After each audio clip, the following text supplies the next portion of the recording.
Kedengaran kok.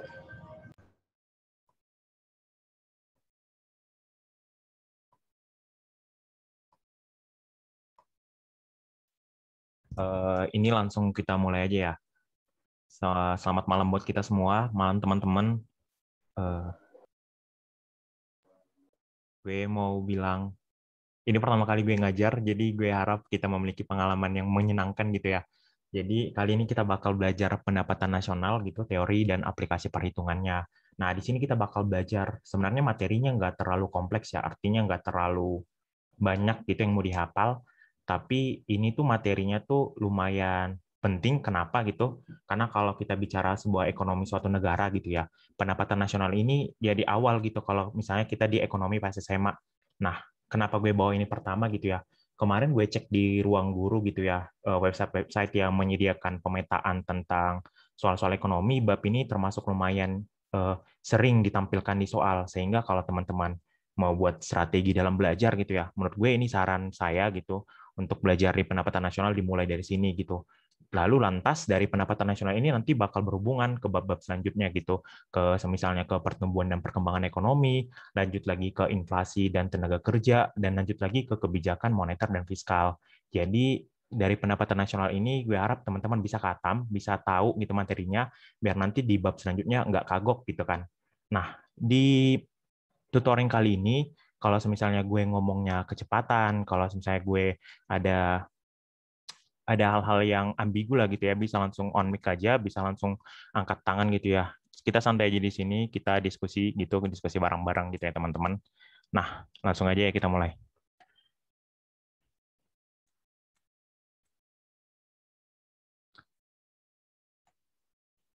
Kita mau belajar apa sih gitu kan? Nah, kita pertama dimulai dari pengertian pendapatan nasional gitu ya. Apa sih pendapatan nasional gitu? Nah, selanjutnya kita bakal belajar pendekatan perhitungan pendapatan nasional. Ini tuh yang pendekatan pengeluaran, pendekatan pendapatan, pendekatan pengeluaran juga gitu, pendekatan produksi gitu. Nah, selanjutnya kita bakal bahas konsep pendapatan nasional yang GNP, GDP, NNP, NNI gitu kan. Nah, kita bakal selanjutnya bahas aplikasi dan bakal bahas soal.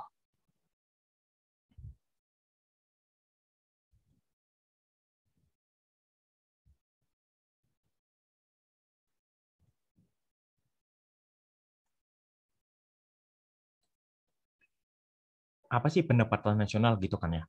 Pendapatan nasional itu jumlah perhitungan atau pendapatan yang diterima oleh seluruh masyarakat pada suatu negara dari penyerahan faktor-faktor produksi dalam kurun waktu tertentu, biasanya itu 1 periode atau 1 tahun gitu ya. Jadi pendapatan nasional itu kata kuncinya itu perhitungan.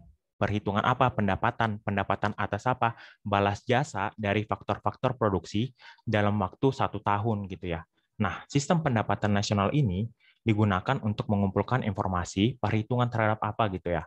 Nilai barang dan jasa yang diproduksi oleh negara, nilai berbagai jenis pengeluaran atas produksi nasional, jumlah pendapatan yang diterima oleh berbagai faktor produksi yang digunakan untuk menciptakan produk nasional tersebut. Jadi ada 3 gitu ya. Kita bakal tahu berapa sih yang barang atau jasa yang diproduksi negara Indonesia contohnya gitu. Baru berapa pengeluarannya gitu atas memproduksi barang tersebut, dan pendapatan yang diterima oleh berbagai faktor produksi. Faktor produksi ini yang SDA, SDM, modal, dan kewirausahaan gitu ya. Nah, untuk menghitung pendapatan nasional ini, kita memiliki 3 pendekatan gitu ya. Kita beda-beda satu-satu gitu ya. Kita mulai dari pendekatan produksi. Pendekatan produksi ini itu menghitung seluruh nilai tambah. Ingat kata kuncinya nilai tambah ya teman-teman, dari barang atau jasa yang dihasilkan oleh suatu sektor tertentu gitu. Kalau di Indonesia itu ada 12 sektor industri gitu. Itu teman-teman bisa ngecek gitu. Dan kalau masa Covid sekarang tuh ada 3 sektor yang unggul. Contohnya itu sektor pertanian di bidang komunikasi, dan kalau nggak salah yang ketiga itu bidang air gitu. Nah, untuk melihat sektor yang unggul itu pakai apa gitu kan? Nah, pakai pendekatan produksi. Dihitungnya itu nilai tambah gitu. Maksudnya nilai tambah gimana sih gitu kan? Contoh kita ambil perusahaan baju gitu. Nah, perusahaan baju ini kan memiliki pos produksi. Ya kali perusahaannya langsung buat baju gitu kan. Misalnya nanti diawali langsung dari benang gitu. Nah, dari benang dia ke kain gitu. Dari kain baru dia ke baju gitu. Nah, ini tuh pos-pos produksi. Dan ini yang mau kita hitung dengan menambahkan nilai tambah benang ke kain, nilai tambah kain ke baju. Karena kan baju ini kan memiliki kain di dalamnya gitu. Jadi kita memakai nilai tambahnya karena apa? Biar tidak ada double count atau penghitungan ganda gitu ya. Karena si baju ini kan mengandung kain dan benang gitu. Jadi kita ambil nilai tambah atau nilai produksi neto pada berbagai tahap proses produksi gitu. Untuk apa tujuannya? Yaitu mengetahui besarnya sumbangan semua sektor ekonomi dalam perkembangan pendapatan nasional dan sebagai salah satu cara untuk menghindari penghitungan ganda tersebut.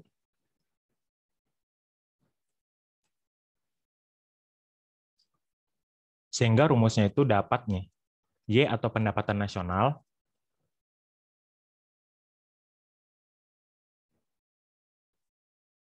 dengan menambahkan nilai tambah A, nilai tambah B, dan nilai tambah N. A, B, N ini pos-pos produksi tersebut, teman-teman.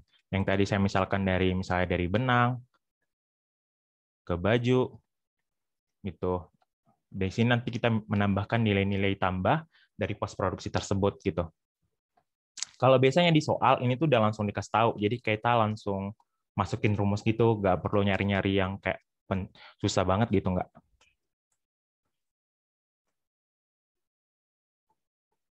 Yang kedua itu ada pendekatan pendapatan gitu ya.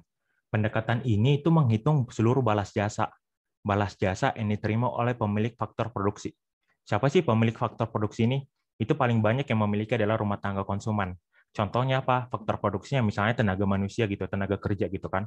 Yang punya kan kita kan ya, rumah tangga konsumen gitu. Jadi kita menghitung balas jasa. Contohnya balas jasa apa gitu kan? Gaji gitu ya. Gaji itu kan balas jasa dari tenaga kerja yang bekerja di perusahaan gitu. Akibat dari penyerahan faktor produksi kepada produsen. Jadi ini berawal dari diagram kegiatan ekonomi ya, yang RTK, baru ada pemerintah dan rumah tangga produsen gitu. RTK ke rumah tangga produsen kan memberikan sebuah faktor produksi gitu. Dan si rumah tangga produsen ke RTK dia mengasih balas jasanya. Contohnya apa? Gaji gitu. Inilah yang mau dihitung di pendekatan pendapatan gitu. Contohnya apa aja yang bakal mau dihitung gitu? Itu ada pendapatan dari upah gaji, pendapatan usaha perorangan, pendapatan bersih dari sewa, pendapatan dari bunga, pendapatan dari keuntungan perusahaan perorangan. Jadi ini semua bakal menghitung yang didapat gitu ya, pemasukan gitu. Sehingga rumusnya itu gini. Y sama dengan R tambah W tambah I tambah P. Kalau gue sering ingatnya ini WRP gitu ya, susu WRP gitu. WRP dapat bunga. Maksudnya WRP dapat bunga, I-nya itu adalah bunga. Kenapa? Karena nanti di pendekatan pengeluaran, I-nya itu juga ada biar nggak salah gitu. Jadi kalau di WRP itu I bunga, pendapatan dari bunga. Nah, Y di sini pendapatan nasional. Atau kalau di soal itu sering dibuat juga GDP. Jadi biar nggak salah gitu ya, GDP atau Y gitu. R pendapatan dari upah, gaji, dan lain-lain. W pendapatan bersih dari sewa, I pendapatan dari bunga, P pendapatan dari keuntungan perusahaan dan usaha perorangan. Oh, mah nggak kelihatan.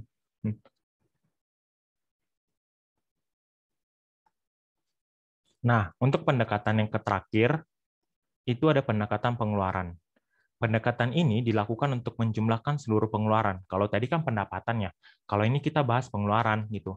Di berbagai sektor ekonomi, termasuk rumah tangga, pemerintah, perusahaan, hingga masyarakat luar negeri dalam satu periode waktu tertentu gitu. Jadi balik lagi tuh yang ke diagram tadi itu, rumah tangga konsumen, pemerintahan, rumah tangga produsen, dan masyarakat luar negeri gitu. Ini kan ada aktivitas nih kan. Nah, ini tuh kita hitung tapi dari segi pengeluaran gitu teman-teman. Karena tadi sudah dari segi pendapatan, nah kita bakal ngitung dari pengeluaran. Pengeluaran apa aja tuh yang bakal dihitung gitu kan. Contohnya pengeluaran rumah tangga, pengeluaran investasi, pengeluaran pemerintah, pengeluaran ekspor serta impor. Dari situ kita dapat rumusnya nih. Rumusnya itu CIX, C tambah I tambah G tambah impor kurang ekspor kurang impor, sorry. C di sini itu konsumsi rumah tangga. I di sini investasi gitu. G di sini government expenditure atau pengeluaran pemerintah, X di sini ekspor, M di sini import. Jadi ini tinggal masukin aja C tambah I tambah G tambah X dikurang M. Kalau di soal biasanya ini juga langsung masukin sih. Jadi teman-teman perlu banget untuk hafal, apalagi yang ini investasi sama yang tadi bunga itu. Soalnya biasanya itu langsung dicampur gitu diketahuinya. Jadi teman-teman kayak memilah-milah gitu. Nah, untuk sampai sini ada pertanyaan atau aman-aman aja?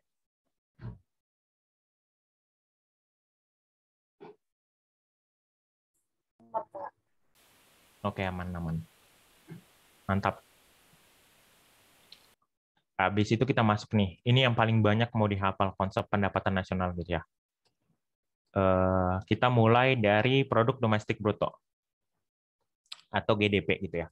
GDP ini jumlah seluruh produk yang dihasilkan oleh masyarakat suatu negara, termasuk produk yang dihasilkan oleh masyarakat asing yang tinggal atau berada di negara tersebut dalam waktu tahun tertentu gitu.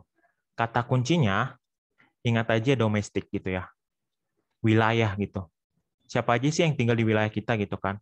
Ada bule, ada kita gitu ya, ada dua aja, warga negara asing dan warga negara Indonesia. Jadi ini tuh dihitung gitu ya. Lu mau dari Amerika atau semisal dari PT Freeport gitu ya, McDonald atau KFC, itu tuh semua dihitung di GDP Indonesia gitu. Nah, GNP-nya tuh kebalikan. GNP-nya itu jumlah hasil produksi barang dan jasa yang dihasilkan suatu negara, termasuk hasil produksi yang dihasilkan oleh warga negara di luar negeri gitu. Jadi ini ingat kata kuncinya nasional atau nationality, kebangsaan, kewarganegaraan gitu ya. Jadi yang dihitung itu misalnya kalau Indonesia, yang dihitung itu semua warga negara Indonesia, mau dia di Amerika, mau dia di Afrika gitu, mau perusahaan Indonesia di luar negeri gitu kan. Kan banyak ya. Ada beberapa perusahaan Indonesia yang di luar negeri, contohnya kayak bank-bank gitu ada di luar negeri gitu. Itu dihitung ke GNP Indonesia gitu. Jadi kalau semisalnya nih ada TKI gitu ya, tenaga kerja yang di luar negeri, dia itu nggak di, oh oke oke, pelanin dikit ya. Nah, kalau misalnya ada tenaga kerja asing gitu ya, tenaga kerja asing dari Cina gitu yang paling banyak di Indonesia kan dari Cina ya. Dia kerja di Indonesia, dia tuh nggak dihitung ke GDP Cina. Tapi kalau di GNP Cina itu dihitung. Kenapa? Karena kalau GNP itu kan nationality. Kalau GDP domestik gitu. Jadi kalau misalnya TKI atau TKW gitu ya, dia misalnya kerja ke Malaysia. Apakah TKI itu dihitung ke GDP Indonesia? Enggak. Tapi kalau dia dihitung ke GNP Indonesia, iya. Jadi biasanya kalau di soal itu bakal kayak gitu, dikasih contoh kasus gitu. Misalnya Siti bekerja di Amerika gitu. Apakah Siti termasuk GNP Amerika atau enggak gitu kalau contoh-contoh soalnya. Kalau GDP biasanya itu di soal udah langsung dikasih tahu gitu. GDP-nya sekian gitu. Nah, untuk GNP rumusnya itu tinggalin aja GDP ditambah pendapatan neto terhadap luar negeri, yaitu warga negara Indonesia di luar negeri dikurangi warga negara asing di dalam negeri. Kurangi aja TKI dikurangi bule gitu. Ingat aja TKI dikurang bule gitu kan, biar cepat hafal.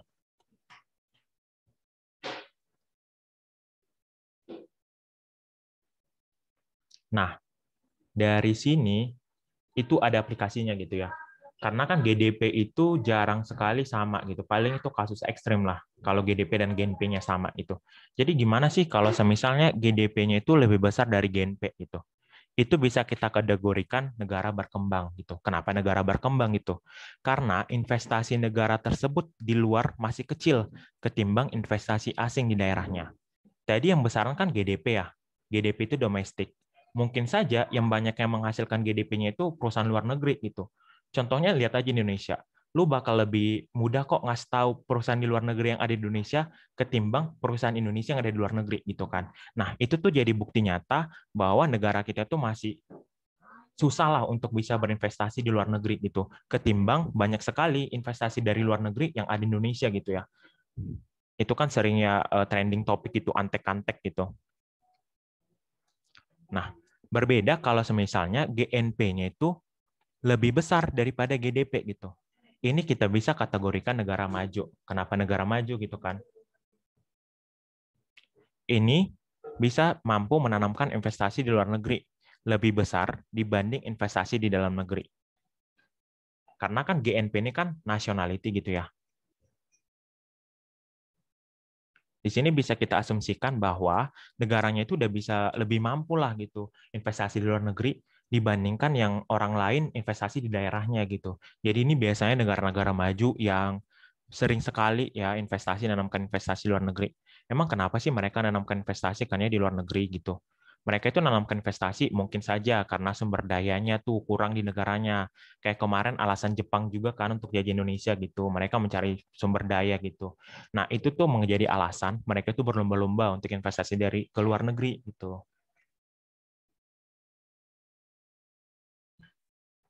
Kita lanjut, produk nasional neto gitu atau net nasional produk gitu. NNP atau produk nasional neto adalah GNP tadi dikurangi penyusutan modal gitu. Jadi modalnya di penyusutan gitu. Teman-teman tahu nggak apa contoh modal? Bisa sebutin nggak salah satu contoh modal?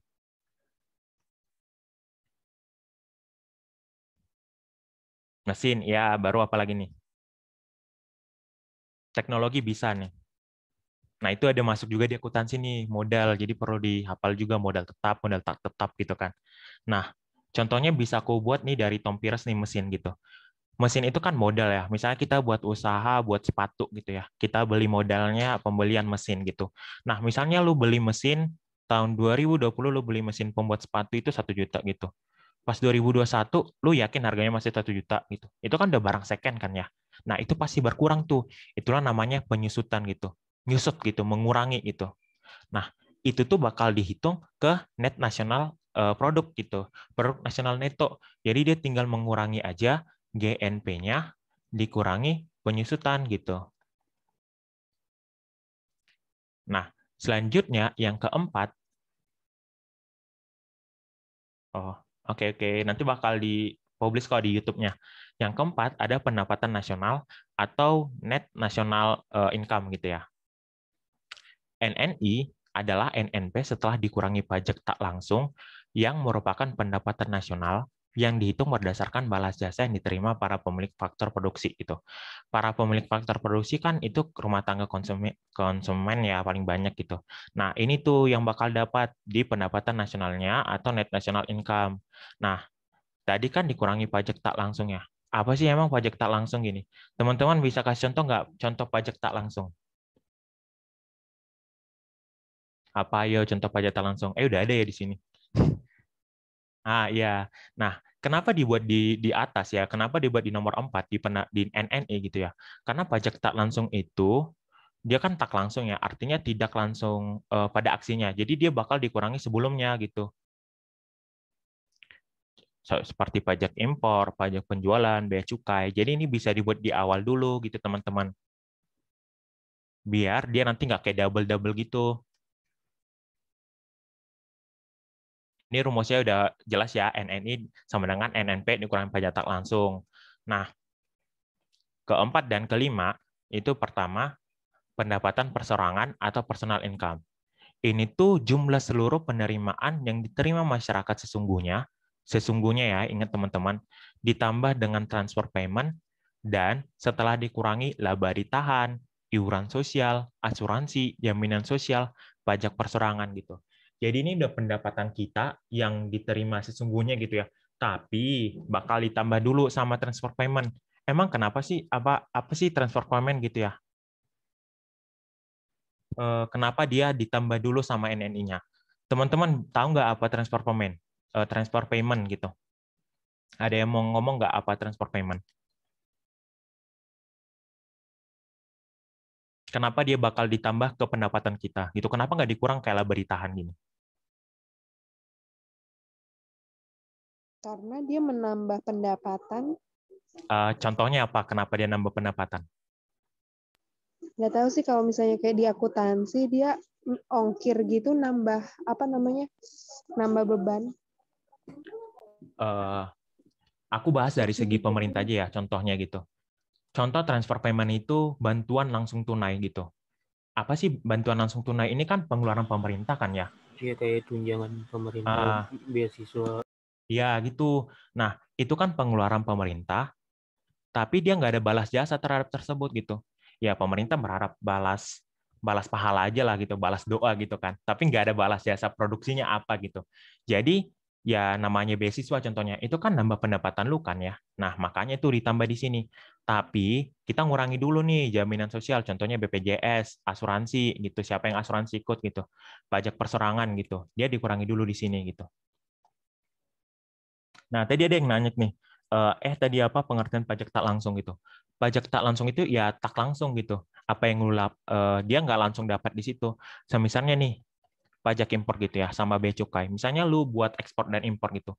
Nggak pas lu ngekspor itu langsung dapat pajaknya, tapi ada seperti alur dulu dari pemerintahan, baru lu dapat pajaknya gitu.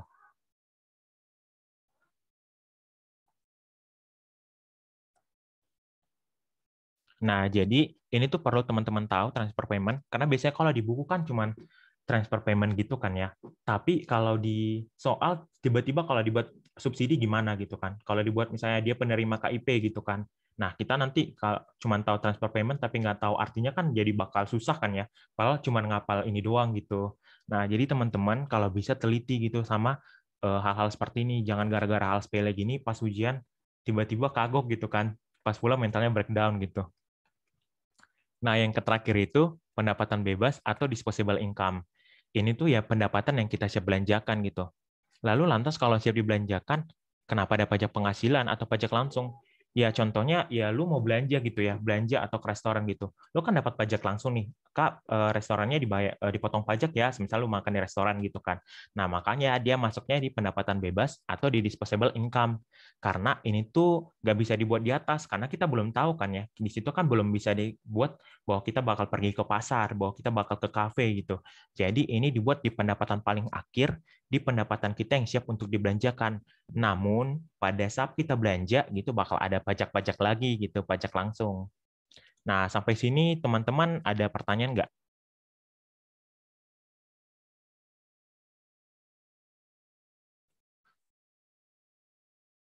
Aman kah teman-teman?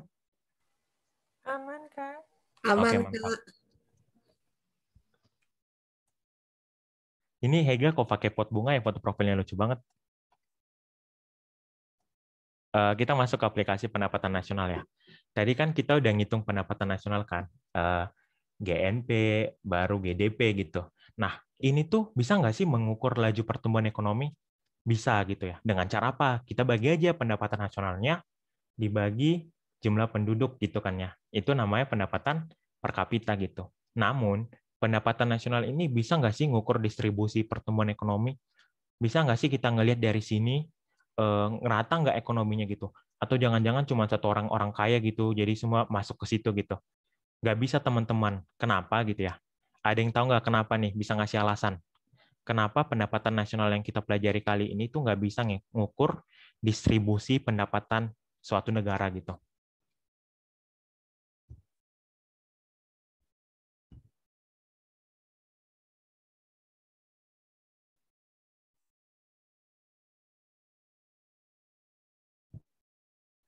Ada yang mau ngomong atau lanjut aja? Lanjut aja, Kak. Oke. Kenapa sih dia nggak bisa ngukur gitu kan ya? Karena dia cuma membagi rata jumlah penduduk gitu.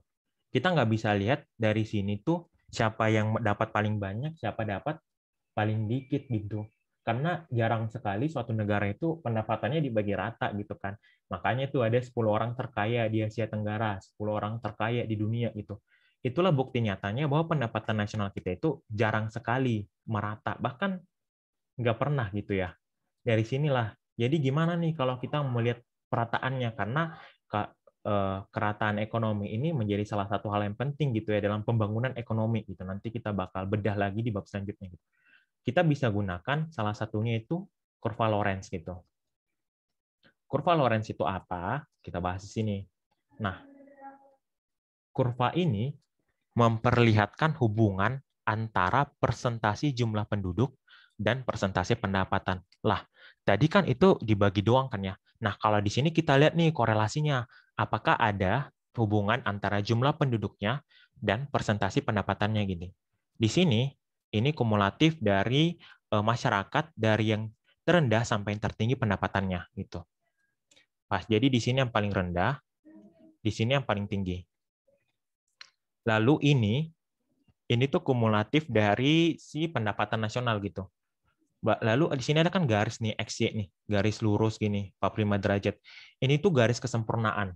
Jadi ini acuan lah, patokan dari kalau di sini menunjukkan bahwa ekonomi suatu negara itu pendapatannya udah merata 100% gitu. Lah, lalu ini apa nih yang ngelengkung ini? Inilah Lorenz curve ini. Ini tuh realitas sosialnya gitu. Contohnya ini gitu. Di sini kan ada jarak kan ya antara garis kesempurnaan dengan kurva Lorenz-nya gitu. Nah, ini menunjukkan bahwa kita tuh belum merata gitu, ada gap-nya gitu.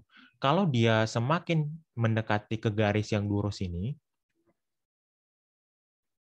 berarti pendapatannya semakin merata gitu, semakin bagus. Tapi kebalikannya, kalau dia makin cekung gini, makin ke bawah gitu, sampai ke titik yang ini, titik di sini, itu tuh kasus ekstrim, nggak merata banget gitu. Ada cuma satu orang gitu yang menguasai pendapatan negaranya gitu. Makanya kan di sini tadi kan highest income ya. Di sini menunjukkan bahwa satu orang doang yang menguasai seluruh pendapatan nasional negaranya gitu. Nah, dari kurva Lorenz ini kita bakal bisa masukin ke koefisien Gini gitu. Koefisien Gini itu apa gitu ya?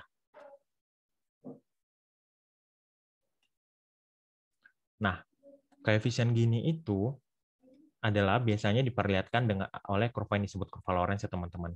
Dari kurva tersebut, Anda dapat menghitung koefisien Gini dengan membagi area bertanda A dengan luas area segitiga A tambah B gitu. Ini sebenarnya jarang sih masuk soal yang menghitung koefisien Gini. Jadi koefisien Gini itu jadi sebuah apa ya?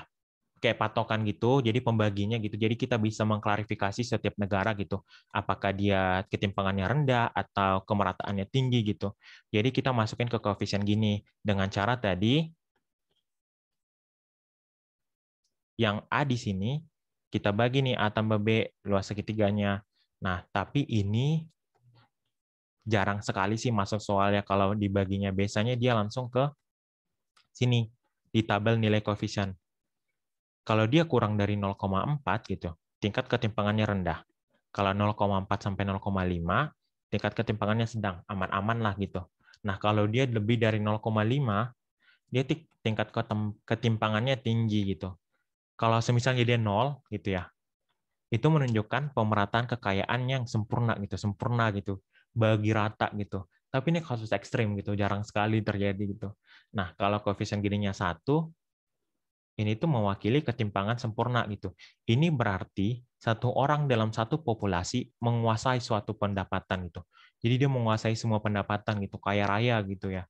Tapi ini kedua-duanya ini yang dia di 0 sama 1, ini tuh kasus ekstrim, jarang terjadi gitu. Biasanya untuk negara-negara yang berkembang atau negara-negara yang aman, itu biasanya 0,4 sampai 0,5. Kecuali kalau misalnya dia terkena misalnya krisis moneter gitu, dia baru agak ekstrim. Nah, sebelum kita bahas soal, ada pertanyaan nggak teman-teman?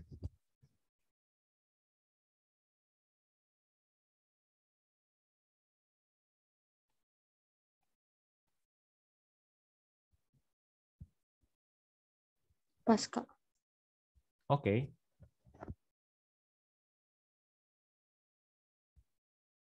Oke, kita lanjut ya. Bentar ya. Soalnya ini ada 7 sih, dan lumayan mudah sih untuk kalian. Yang pertama, pernyataan berikut terkait dengan pendekatan perhitungan pendapatan nasional gitu ya. Mana nih yang terkait pendekatan perhitungan pendapatan nasional? Pengeluaran, nilai tambah, atau pendapatan gitu ya. Jawabannya ABC benar. Kenapa? Seperti yang sudah dijelaskan di atas, dalam perhitungan pendapatan nasional ada 3 pendekatan, yaitu pendekatan produksi, pendekatan pengeluaran, dan pendekatan pendapatan. Ini soalnya mudah banget sih. Nah, ini tuh soal nomor 2-nya, yang kita bahas juga tadi gitu ya. Negara maju jika melihat dari perbandingan GDP dan GDP-nya akan terlihat bahwa GDP-nya lebih kecil daripada GNP gitu. Betul, kenapa? Ini menunjukkan bahwa negara tersebut sudah mampu nih berinvestasi di luar negeri. Kayak tadi, dia tuh udah mudah tuh buat investasi ke luar negeri, kayak buat perusahaan-perusahaan. Gitu.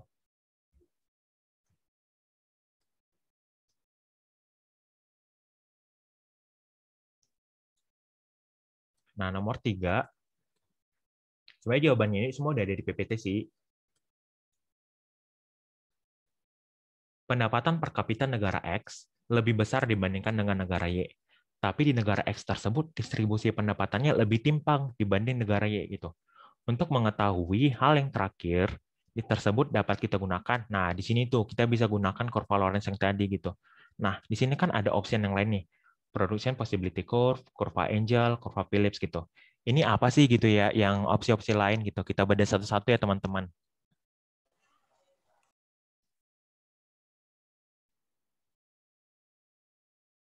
Nah, yang pertama ini kurva Lorenz gitu ya.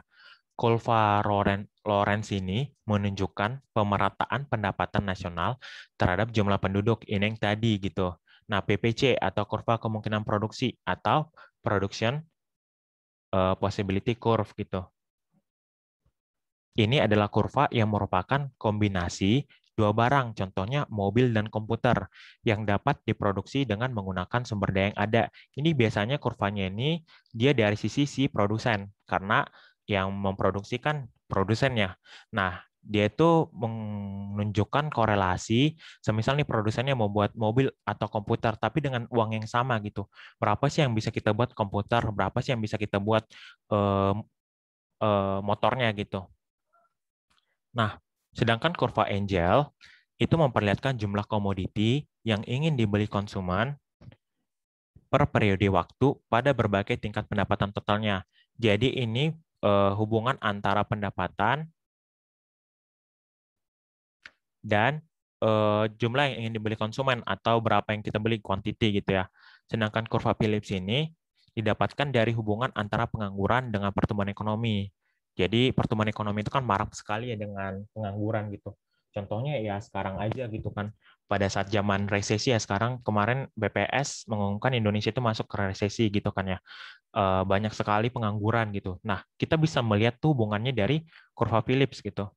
Terus, habis itu kita mau lihat lagi nih, contoh-contoh kurvanya gimana gitu.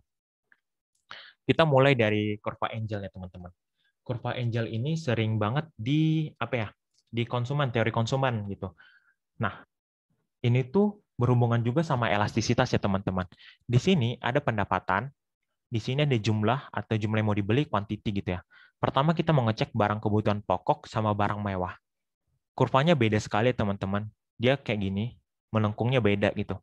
Nah, yang bedanya di sini itu tuh ada gapnya di sini beda gitu luasnya. Di sini besar banget, di sini kecil, tapi di sini kecil, di sini besar gitu. Kita bakal beda satu-satu nih. Pertama, barang kebutuhan pokok gitu ya. Contohnya barang kebutuhan pokok beras gitu.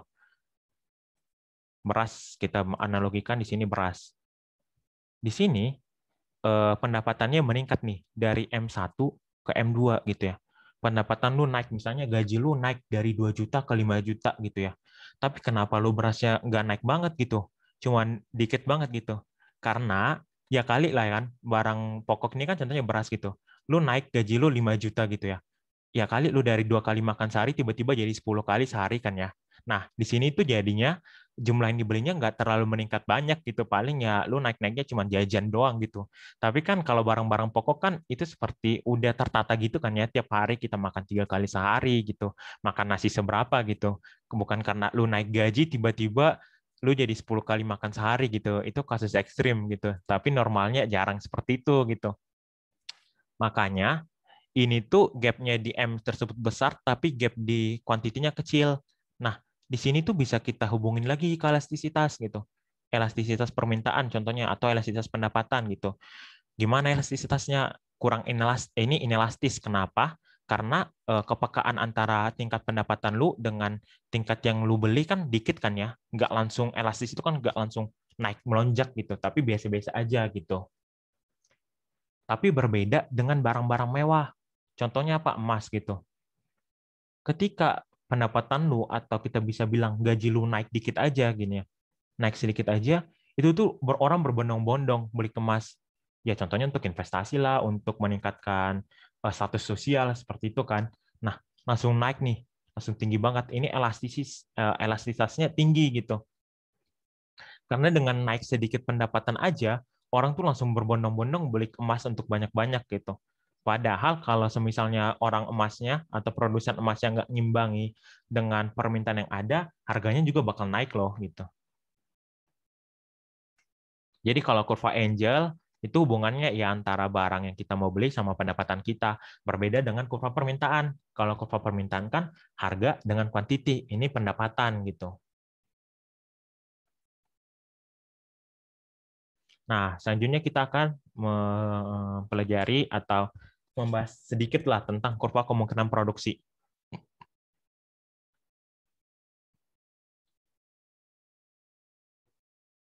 Kurva kemungkinan produksi kan tadi hubungan antara dua yang mau kita produksi. Contohnya aku buat contohnya mobil dan komputer dengan sumber dayanya yang sama gitu. Contohnya uang. Uangnya di sini sama gitu. Contohnya uangnya 50.000 lah gitu misalnya. Gimana sih kita menciptakan dengan uang 50.000 kombinasi antara komputer dengan mobil gitu ya. Nah, di garis yang melengkung ini, disinilah barang-barang yang bisa kita beli gitu. Kalau dibeli sih, yang bisa kita produksi gitu.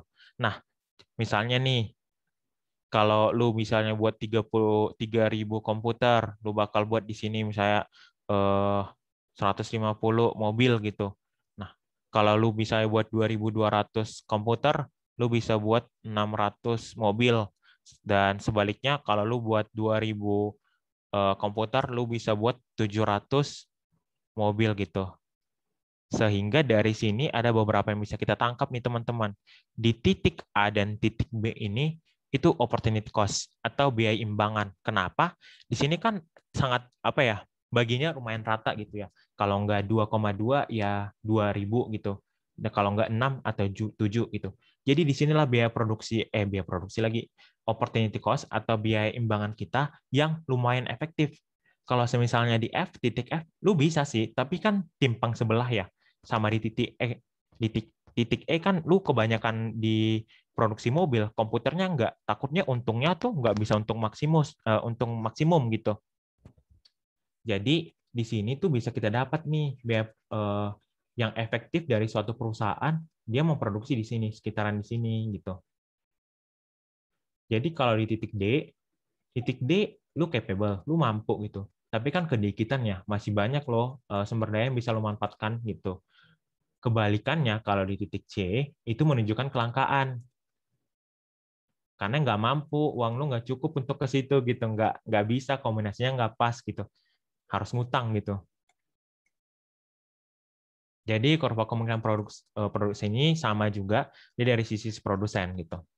Kalau kurva Phillips,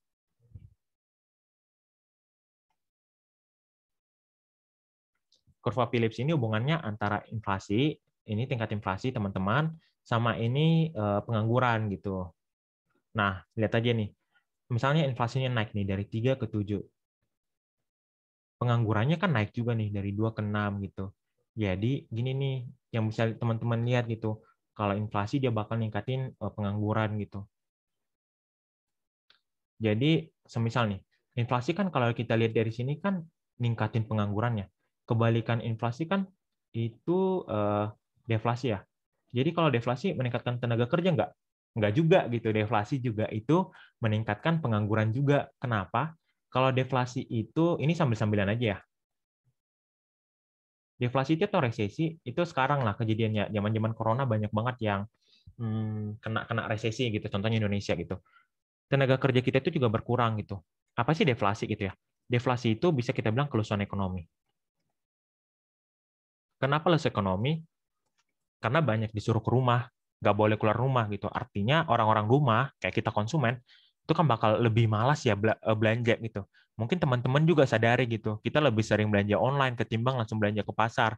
Padahal yang kita belanjakan secara online juga nggak terlalu banyak ketimbang dengan belanja dengan langsung gitu. Jadi kalau deflasi, ketika lesunya ekonomi, kita malas belanja.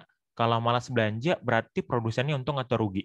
Ya rugi dong, dikit yang mau dibelanjain gitu kan, dikit yang beli gitu. Gue bicarain ini dulu ya. Dikit dong kalau lesu ekonomi gitu. Jadi karena dikit yang beli gitu ya, pasti kan rugi kan ya. Nah kalau rugi, berarti mereka bakal susah untuk memberi balas jasa atas faktor produksi yang tadi, pendapatan nasional yang tadi gitu. Sehingga apa? Banyak yang di PHK gitu. Nah, lalu lantas di sini ada yang bilang nih, jadinya inflasi sama pengangguran berbanding terbalik ya? Iya. Kok berbanding terbalik sih?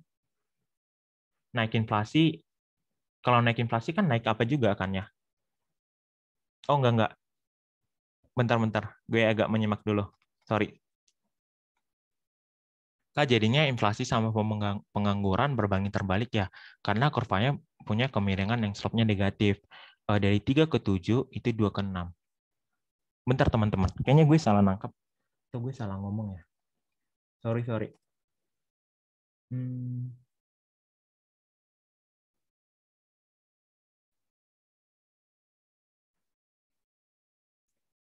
Berbanding terbalik sih, karena kalau dari sini kan berbanding terbalik kan ya. Nah, misalnya 7 ke 3 nih, turun jadi. Iya, berbanding terbalik, teman-teman. Ini kan slope-nya negatif kan ya. Nah, contohnya gimana tadi aku mau jelasin ulang lagi nih. Bentar ya. 7, ketika inflasinya tingkatnya 7 gitu ya, penganggurannya itu 2 gitu. Nurun nih.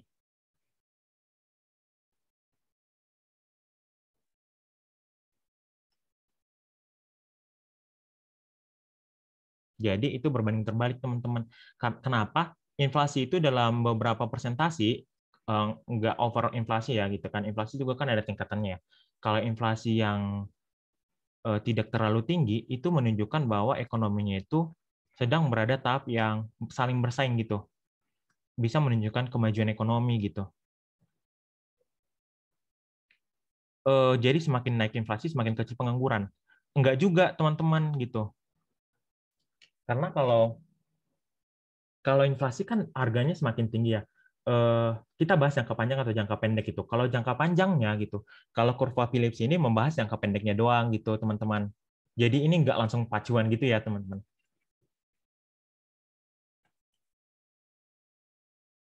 Atau teman-teman ada mau ngomong dulu?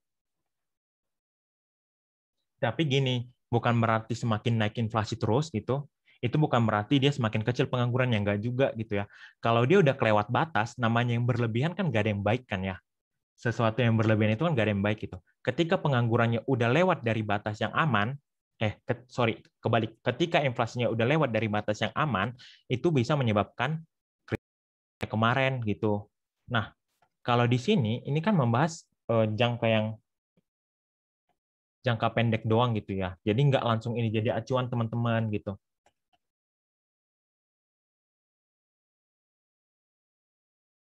Apakah ada titik keseimbangan di kurva Phillips? Nggak ada. Kenapa? Di kurva Phillips itu kita cuma bahas satu garis doang. Kalau keseimbangan itu kan biasanya kalau permintaan nih ada seperti ini gitu. Di sini keseimbangannya gitu. Kalau di sini itu kita cuma menunjukkan korelasi doang gitu.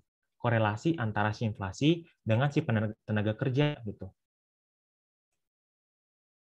Kalau keseimbangan itu nggak ada, tapi kalau nanti keseimbangan ekonomi itu bisa kita lihat di permintaan dan penawaran secara agregat gitu. Tapi itu udah beda kurva. Kalau di kurva Phillips ini kita cuma lihat korelasi doang gitu, teman-teman. Jadi nggak ada titik keseimbangannya. Nah, kita lanjutkan soal nomor 4. Pada tahun 2017, kondisi perekonomian ditandai dengan PDB atau GDP-nya 20.000. Investasi sebesar 4 juta. Belanja pemerintah sebesar government expenditure sebesar 3 juta, ekspornya sebesar 1 juta, dan impornya sebesar 300.000 gitu. Kalau ini tuh tinggal langsung kita masukin aja. C sama dengan 20 juta, Y sama dengan 20 juta, atau biasa kita buat juga PDB. Ada C-nya mau dicari gitu ya. Dari data tersebut besarnya konsumsi 3 juta tambah 4 juta tambah 1 juta dikurang 300 gitu. Hasilnya jadi 12 juta 300. Ini cuma masukin rumus doang sih.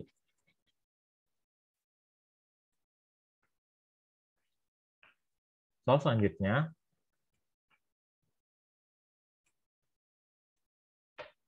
dalam perhitungan pendapatan nasional, pendekatan produksi menggunakan total dari nilai tambah dari setiap produksi gitu ya. Ya betul. Kenapa gitu?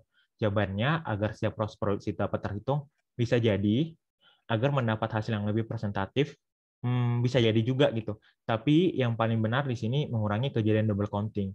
Karena ini tuh kalau kita menghitung setiap pos produksi ini, dia bakal double gitu. Nah, dengan nilai tambah, hal ini akan mengurangi kejadian double counting yang dapat menyebabkan membesarnya nilai pendapatan nasional yang dihitung dengan pendekatan produksi dari nilai yang sebenarnya atau nilai yang seharusnya gitu. Gimana sih contoh konkretnya gitu ya double counting ini? Ini gue udah buat apanya? Contohnya gitu. Misalnya nih, ada petani, ada ini miller sama baker gitu. Yang petani ini membuat gandum gitu. Dia buat gandum dengan harganya jadi $100 gitu. Dari gandum ini dia bakal buat di sini ke miller ini dengan membuat jadi gandumnya menjadi tepung gitu. Setelah dibuat jadi tepung gitu, menambahkan harganya jadi $200 gitu. Setelah udah dibuat tepung nih, dioper lagi nih ke tukang buat roti gitu. Tukang buat rotinya membuat roti sehingga harganya 300 gitu. Tadi kan di opsi B menjumlahkan setiap pos produksi. Ini ada pos produksi nih, petani, si apa nih membuat tepung gitu, sama si pembuat roti gitu. Kalau kita jumlahin langsung, itu kan $600 nih. Itu kan double counting, teman-teman. Kenapa double counting? Perhitungannya ganda. Karena lihat aja di sini. Ketika si millernya ini membuat jadi tepung gitu. Tepung kan mengandung gandum kan ya. Nah, gandum tersebut kan sudah termasuk di sini. Sudah termasuk yang $200 tadi. Kenapa dijumlahkan langsung gitu?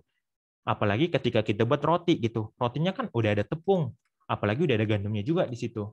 Nah, kalau kita jumlahin langsung gitu, strike gitu langsung dari setiap pos produksi dengan $600 gitu jadinya, itu tuh double counting, perhitungannya ganda, sehingga yang kita lakuin itu nilai tambahnya, yaitu kita kurangi dulu output dikurang input gitu. Nah ini kan 100 dulu, karena di sini dulu dia nggak bernilai, nggak ada nilai ekonominya gitu, sehingga deltanya atau selisihnya 100 gitu. Lanjut lagi selisihnya 100 gitu. Lanjut lagi selisihnya 100. Jadi di sini hasilnya kan 300 kan ya. Ini tuh ada hubungan gitu. This is the same as the value added gitu. Jadi sama dengan nilai tambahnya gitu, nilai akhirnya gitu. Jadi itulah yang disebutkan dengan perhitungan ganda. Kalau kita langsung jumlahin setiap pos produksi, itu bakal membuat double gitu. Jadi dia bisa menyebabkan membesarnya nilai pendapatan nasional yang dihitung dengan pendekatan produksi dari nilai yang sebenarnya atau nilai yang seharusnya gitu. Jadi kayak lu merasa kaya gitu, lu banyak dapat pendapatan nasional, rupanya gara-gara lu salah hitung kan bahaya juga kan. Nah, ini lagi nomor 6, termasuk dalam perhitungan apakah pendapatan tenaga kerja Indonesia atau TKI yang bekerja di luar negeri bagi Indonesia gitu ya. Dia bakal kehitung di GNP Indonesia. Kenapa? Ingat aja, nationality tadi, kewarganegaraan gitu. TKI kan tinggal di luar negeri ya pada saat dia bekerja. Dia itu nggak bakal dihitung ke GP Indonesia, tapi dia kehitung di GNP Indonesia. Kalau APBN kan ini udah jelas ya bakal ngeluar ini tuh apa sih dokumen tentang pendapatan dan pengeluaran suatu negara gitu. Nah kalau neraca perdagangan apalagi ini kan membahas soal perdagangan Indonesia gitu. Jadi dia lebih ke GNP Indonesia. Nah untuk soal nomor 7, jika di suatu negara pertambahan pendapatannya lebih besar gitu ya dibandingkan penambatan jumlah penduduk. Jadi nggak banyak anak-anak yang lahir gitu. Jadinya apa gitu ya? Pendapatan per kapitanya meningkat, itu jelas gitu. Tingkat kesejahteraan menurun. Enggak. Kenapa? Ya pendapatan lu meningkat padahal yang lahir atau keluarga yang bertambah itu berkurang gitu. Nah, pendapatan per kapita menurun. Jelas salah, pertambahan penduduk menurun. Di sini kan udah dibilang yang lebih besar itu kan pertambahan pendapatannya gitu. Nah, kenapa kan gini? Jumlah penduduk pendapatan per kapita meningkat gitu. Dikarenakan akan lebih banyak pendapatan yang akan dibagi ke tiap masyarakat atau ke tiap keluarga gitu. Jadi ini dijelas ya teman-teman, pendapatan per kapitanya bakal meningkat gitu. Ini udah soal terakhir. Ada pertanyaan teman-teman? Atau yang masih ada belum paham gitu? Sini gue bisa bahas aja sebisanya gitu.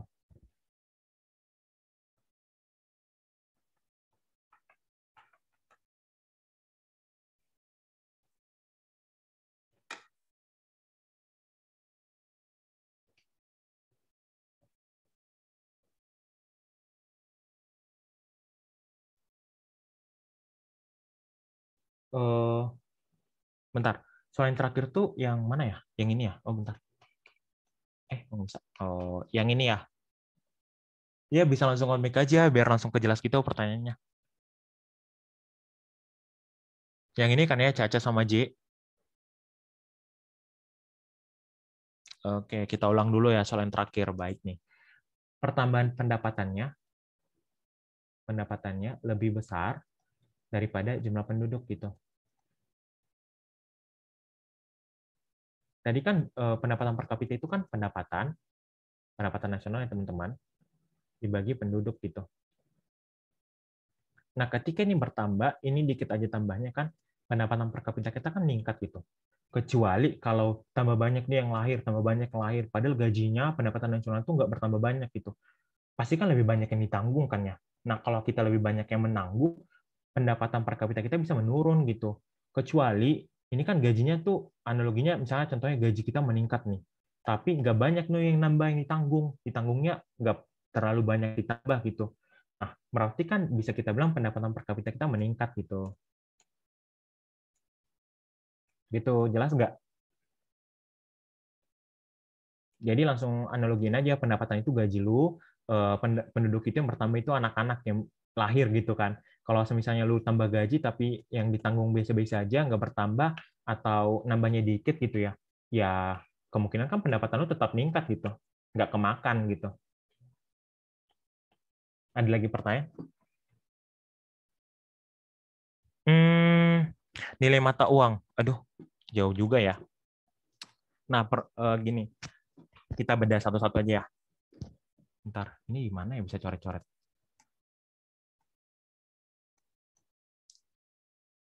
Inflasi itu kan harga meningkat tinggi gitu ya. Ini tuh jumlah uang beredar ya, JUB nih, Nisa. Oke, nah JUB-nya meningkat atau enggak? Iya. Nah, inflasi ini juga bisa langsung dianalogiin dengan harga meningkat tinggi dan uang beredar banyak gitu. Nah, baru nilai mata uangnya. Kalau nilai mata uangnya ikut menurun, bentar ya, gue nanti salah ngomong pula gitu. Tapi kalau uang beredarnya, jumlah uang beredarnya dia meningkat gitu. Bentar ya teman-teman, aku bahas di inflasi dulu. Nah, inflasi meningkat gitu ya. Apa yang dilakukan? Kita buat kebijakannya dengan menurunkan suku bunga. Kita turunkan suku bunga biar kita banyak apa sih investasi gitu. Salah kebalik. Sorry teman-teman. SB-nya ditingkatkan, suku bunganya ditingkatkan biar banyak orang nabung. Kenapa? Karena tadi kan jumlah uang beredarnya banyak gitu ya. Kalau kita masukkan ke bank, berarti uang beredarnya makin sedikit gitu, dioper ke bank gitu. Kalau deflasi gitu. Suku bunganya kita turunkan biar banyak orang investasi. Investasi dalam sini pinjaman uang contohnya. Nah, kalau nilai mata uangnya ikut menurun, ya kalau ikut menurun di inflasi ya gitu. Jadi betul ya teman-teman. Mana sih menghapus? Baru untuk si Nisa, apakah jelas Nisa?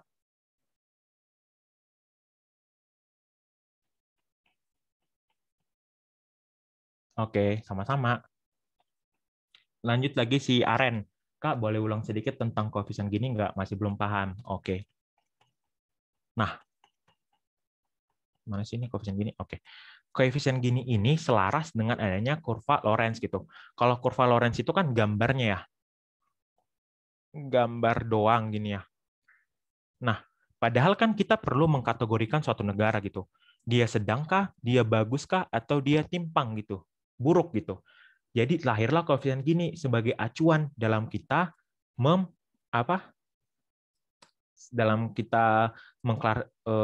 mengkotak-kotakan sebuah negara, karena itu kan perlu ya, biar kita tahu nih negara kita berada di urutan kemana sebagai acuan untuk memajukan ekonomi gitu. Nah, lahirlah kita buatlah koefisien gini, yang buat namanya segini gitu. Dengan apa? Ini selaras dengan kurva Lorenz. Kita bagi yang tadinya si A tadi dibagi dengan si jumlah segitiga, luas segitiga A tambah B gitu.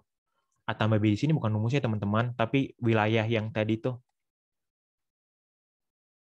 Wilayah yang ini. Nah, akhirnya kita buat klarifikasinya gitu, klasifikasinya gitu ya, dengan si A tambah B gitu. Nah, ini A tambah B luas segitiganya dengan si A luas ininya gitu.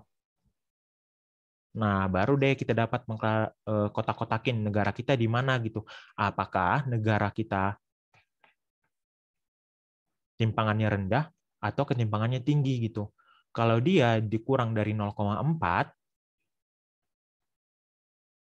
kita memiliki tingkat ketimpangan yang rendah gitu ya. Tapi kalau dia 0, ini menunjukkan pemerataan kekayaan yang sempurna. Ini kasus ekstrim. Kenapa? Namanya juga sempurna gitu ya. Jarang ada yang sempurna gitu kan. Nah, kalau dia yang 0,4 sampai 0,5 itu yang biasa-biasa aja lah gitu ya. Nggak buruk-buruk amat, nggak baik-baik amat gitu. Nah, kalau dia lebih dari 0,5 mendekati 1, itu ketimpangan tinggi gitu. Kalau sampai dia ke 1 gitu, ini mewakili pendapatan nasionalnya itu cuman diambil atau cuman dipegang oleh satu orang doang. Jadi cuma satu orang yang memegang sebuah pendapatan dari suatu negara. Makanya ini juga kasus ekstrim karena jarang kan ya. Gitu. Jadi untuk Aren, apakah sudah mengerti?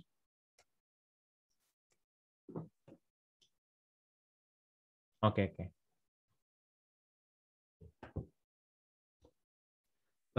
Selanjutnya tadi si Aren ya. Baru si Raskal.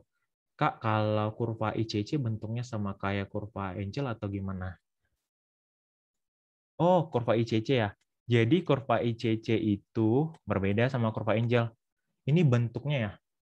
Kalau bentuknya hampir sama gitu, tapi dia beda. Nah, sebenarnya ini mana sih kurva ICC? Oh, di bawah. Kok kurva ICC sih?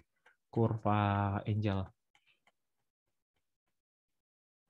Kalau kurva Angel ini sebenarnya ini turunan. Teman-teman bisa cek ya. Saya lupa gitu, nanti saya takut salah ngomong gitu.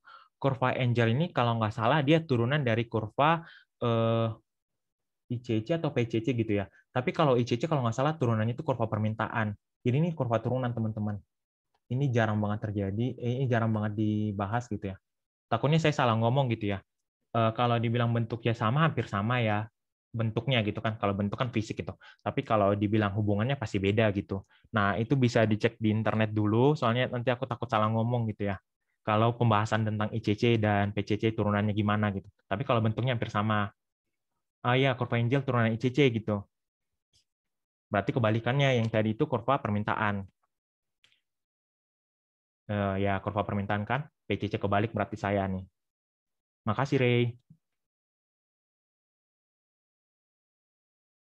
Tadi sampai mana sih? Yang tadi udah ngerti nggak? Kalau untuk selanjutnya bisa dicek aja langsung ke internet dulu gitu. Soalnya takut salah ngomong gitu kan ya.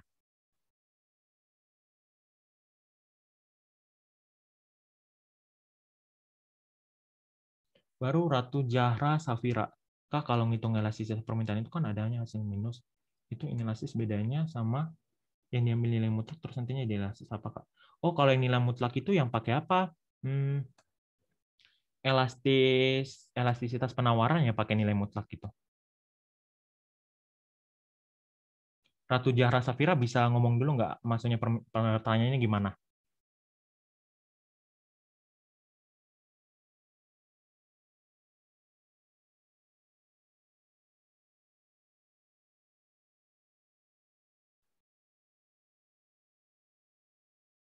Oh, diem ya. Mungkin dia nggak mau ngomong gitu ya.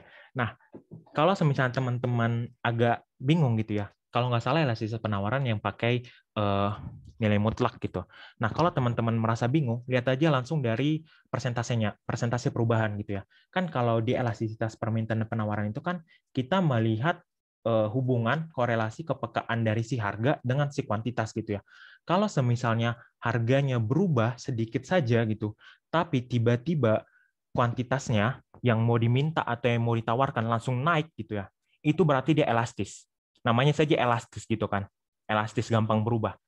Tapi kalau misalnya dia berubahnya nggak terlalu banyak, tapi nggak terlalu berubah juga gitu ya, atau misalnya harganya langsung turun banget gitu, tapi yang kita beli tetap biasa-biasa aja gitu, nggak langsung turun kali gitu kan, nggak langsung banyak kali yang kita beli gitu kan, itu berarti dia inelastis, kaku gitu, hubungannya kaku. Jadi kalau teman-teman bisa dikasih tahu di situ ada jumlah si berapa selisih dari si berapa selisih di si harga dan berapa si selisih dengan kuantitas, teman-teman tanpa ngitung juga bisa melihat loh gitu. Kecuali kalau diminta dengan angka ya.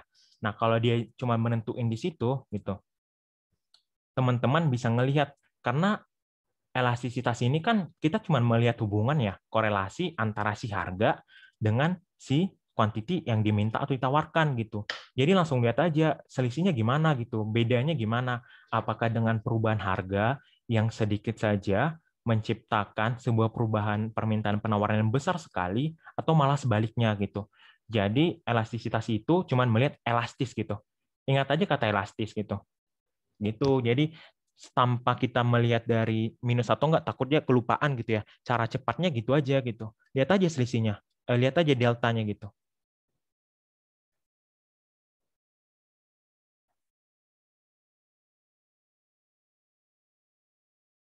Siapa sih tadi Ratu Jara Safira? Bisa nggak Ratu Jafra Safira gitu? Panjang banget namanya. Jadi teman-teman kalau misalnya tiba-tiba agak kagok kan ya, apalagi kalau UTBK kan mental kita kan diadu di situ ya. Jadi langsung lihat aja di situ tanpa ngitung juga bisa. Kalau misalnya soalnya cuma menentukan apakah barang ini barang yang elastis atau barang inelastis gitu. Jadi kalau kita sambil dikit lagi, kalau barang yang elastis itu barang-barang mewah gitu. Karena biasanya kalau harganya berubah kan kita langsung berbondong-bondong ya. Misalnya harganya turun nih, emas turun nih, ayo kita beli gitu kan. Nah, beda sama barang-barang yang inelastis, contohnya barang pokok gitu, seperti nasi tadi atau sayur-sayuran gitu kan. Kalau misalnya harganya naik, seharusnya kan kalau harga naik kan kita belinya makin dikit ya. Tapi kan ya kali lu nggak jadi makan kan ya. Jadi perubahannya dikit aja gitu teman-teman.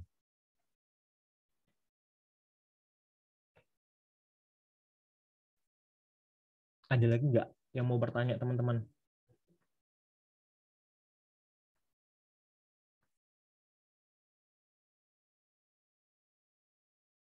Sampai pertanyaan terakhir segi Ratu ya? Oke.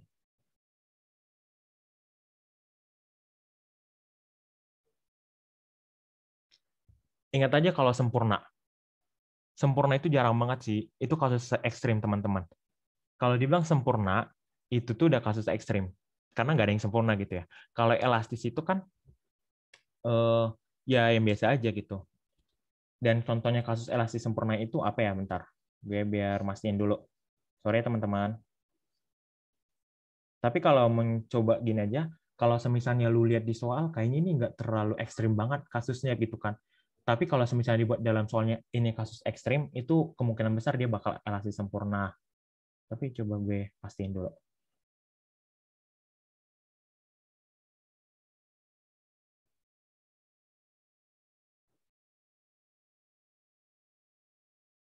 Nah, di sini kan kasus permintaan elastis sempurna itu terjadi apabila permintaan suatu barang itu berubah-berubah, tapi harganya itu tetap gitu. Tadi hasil elastis mutlak ya.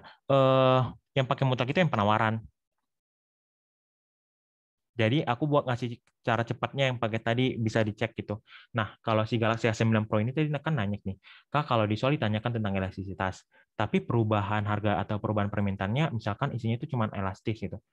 Cara membedakan elastisitas sempurna dan elastis aja itu gimana, Kak? Kalau elastis itu kan ada masih hubungan antara si harga dengan kuantitinya. Misalnya kalau kuantiti yang diminta gitu. Kalau yang sempurna, dia nggak ada dengan permintaannya itu bisa berubah, tapi dengan harga yang tetap gitu.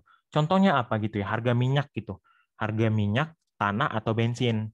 Kenapa? Karena minyak tanah dan bensin itu kan harganya itu nggak semudah kita membuat harga ya. Itu ada yang ngatur kalau nggak salah, bisa dicek aja di internet untuk kejelasannya gitu. Jadi kalau untuk elastis sempurna ini, itu kan udah kasus ekstrim ya, namanya aja sempurna gitu kan ya. Jadi biasanya contohnya itu kayak perusahaan-perusahaan yang diatur secara beramai-ramai apa ya, kayak bensin, minyak tanah gitu. Kayak itu minyak-minyak itu bahan-bahan tambang gitu. Itu kan diatur oleh yang di atas gitu, pemerintah gitu. Jadi kalau elastisasi itu masih ada hubungannya antara P dan Q gitu. Si galaksi ngerti nggak? Atau kurang paham?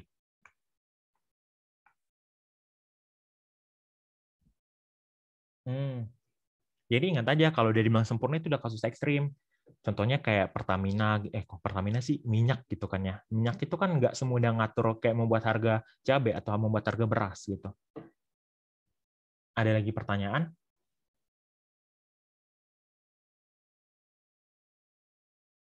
Teman-teman jangan lupa isi survei sama ulasan bersinar mengajar ya.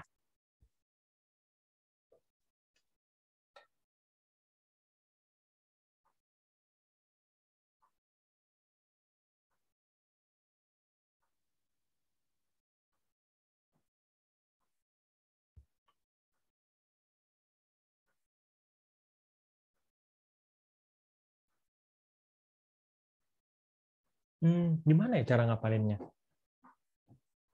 Kalau cara cepet sih, menurut gue ya cara cepatnya itu hafal apa itu GDP, apa itu GNP, apa itu NNP, apa itu NNI, apa itu PI, baru apa itu DI gitu. Ketika lo udah hafal apa itu GDP, domestik, berarti lo udah mudah gitu. Cuman ingat kata kuncinya tadi domestik itu. Ketika lo ingat GNP, GNP itu nasional atau nationality gitu ya. Ya, pertama lu pahami dulu, lu gimana cara ngapalnya gimana. Yang tahu diri lu sendiri kan ya cuma lu doang kan ya, nggak mungkin gue yang tahu lu gimana gitu ya. Kalau misalnya lu mudah dengan buat jembatan keledai, itu bisa membantu gitu. Tapi kalau gue biasanya menghafal ininya gitu, gue paham dulu dari apa yang ditanya. Kok apa yang ditanya sih? Kayak gini, produk domestik bruto, gue hafal dulu apa GDP gitu. Dengan gue buat kata kunci kayak domestik gitu yang menghitung cuman di negara tersebut, baik itu ada bule atau enggak gitu. Ya itu bakal bisa menghafal gitu. Setidaknya kalau lu lupa rumus, lu bisa paham dari maknanya atau lu bisa tahu dari konsepnya, lu bisa setidaknya ya kayak abu-abuin gitu dulu gitu daripada lu langsung nembak kan kalau di UTBK gitu.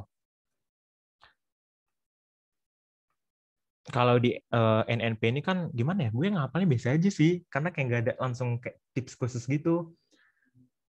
NNP GNP dikurang penyusutan, baru lanjut lagi ke NNI NNP dikurang pajak tak langsung, baru kita lanjut lagi tuh ke PI gitu. PI-nya kita kurangin aja sama transfer payment gitu.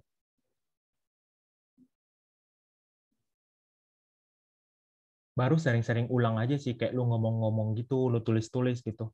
Karena jangan harap aja kalau lu sekali baca langsung hafal, kecuali kalau memang lu ya dari dasarnya pintar gitu. Jadi kalau misalnya memang kita kayak gue ya yang harus berulang-ulang kali dibaca, ya mau nggak mau gue harus gitu kan. Jadi pertama pahami diri lu sendiri, gimana cara belajarnya gitu, cara menghafalnya gitu. Tapi kalau gue seringnya buat gitu. Jadi gue sering buat di buku gitu. Gue terus tulis ulang mungkin sampai 10 kali bisa gitu. Sama hafal dulu konsepnya dari ini apa gitu. Saya kayak pendapatan persorangan kan ya, udah namanya persorangan gitu ya.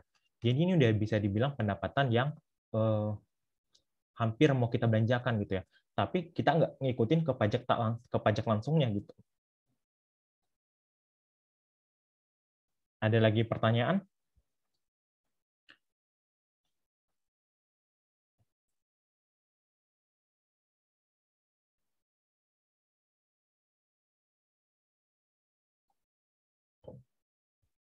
Oke, sama-sama.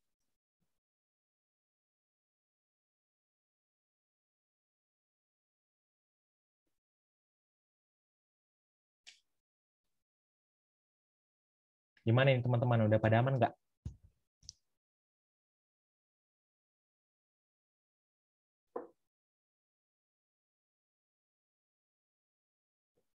Kalau udah kita selesaiin aja kali ya. Oke. Jangan lupa nih teman-teman isi survei sama ulasannya. Iya, Nanti benar. materinya. Biar gue juga bisa belajar kan. Ini Iya, kali nanti, pertama gue gitu. nanti ada di Drive kok, dan videonya juga ada di YouTube nanti, oke? Kasih yang udah join.